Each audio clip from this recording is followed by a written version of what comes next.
The smartwatch market seems to be slowing down. Even companies that have already taken out a smartwatch are not really producing newer smartwatches. Huawei seems to think otherwise with the Huawei Watch 2. This is Huawei's second attempt at a smartwatch, and this time they are more focused towards fitness. My name is Tarvin from KLGadgetTV, and this is my review of the Huawei Watch 2.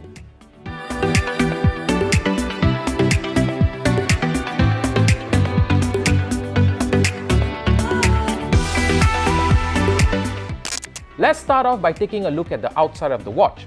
The watch comes with a rubber strap that feels really solid, and you can swap them out for a leather-like material or other colored rubber straps. The watch face is surrounded by a bezel that is made of ceramic, giving it a premium look and feel. On the center sits the AMOLED screen, which looks really nice, and it's pretty bright also. On the side there are two buttons. The top button opens the app drawer, and the bottom button acts as a remappable button which is defaulted to the fitness app. On the back, there is the heartbeat monitor and the charging connectors. I never really like to wear watches on my hand, mainly because it feels really uncomfortable. But with the Huawei Watch 2, it was actually very easy to get used to it, mainly because of the strap design. The strap is designed in a way where it pulls the watch face down onto your hand. So even though if the watch is not really tight on your wrist, you still get that very nice snug fit. Now let's take a look at the internals of the watch. As you can see, the watch is a pretty powerful device, even capable of rivaling its competitors. But the thing that makes the watch stand out the most is that it supports 4G connectivity. All you need to do is insert a nano SIM into the watch and you are able to connect to the network. However, this feature is still pretty limited because at the end of the day, all that you can do is download apps from the App Store, make a phone call or send a text message.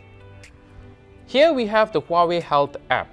As you can see, it gives you an in-depth breakdown about your fitness. For example, here I've set my goals to 10,000 steps per day, and currently I've only done 2,000 steps. Below that, we can see that it has the exercise section. And now here, you can actually set what type of exercise you are doing, select the music that you want to play, and of course, just press the play button and you can carry on with your exercise. Below that, there is the customized plan, where you can actually add what type of plans you want to do. For example, a 5 km, 10 km, half a marathon or a full marathon, and whether you are training for the event.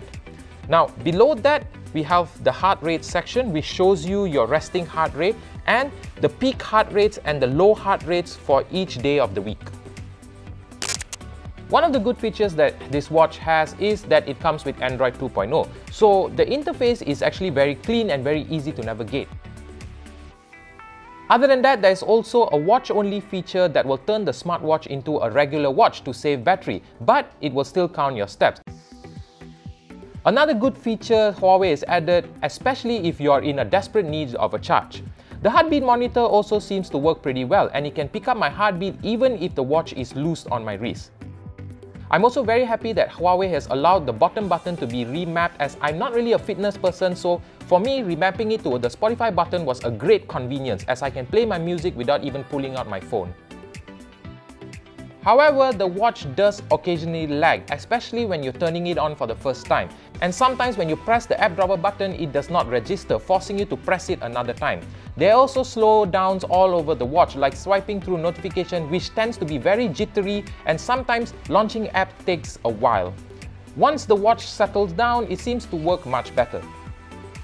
Huawei has also mentioned that the watch will give you 2 days worth of battery life. However, during my use, I find myself charging the watch just after 1.5 days, even though I'm just scrolling through my notifications, reading my messages, and using the Spotify app on the watch.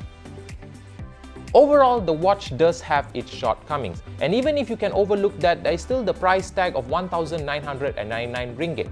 To me, that is not really a justifiable price point for the features you are getting, even if you include the 4G connectivity.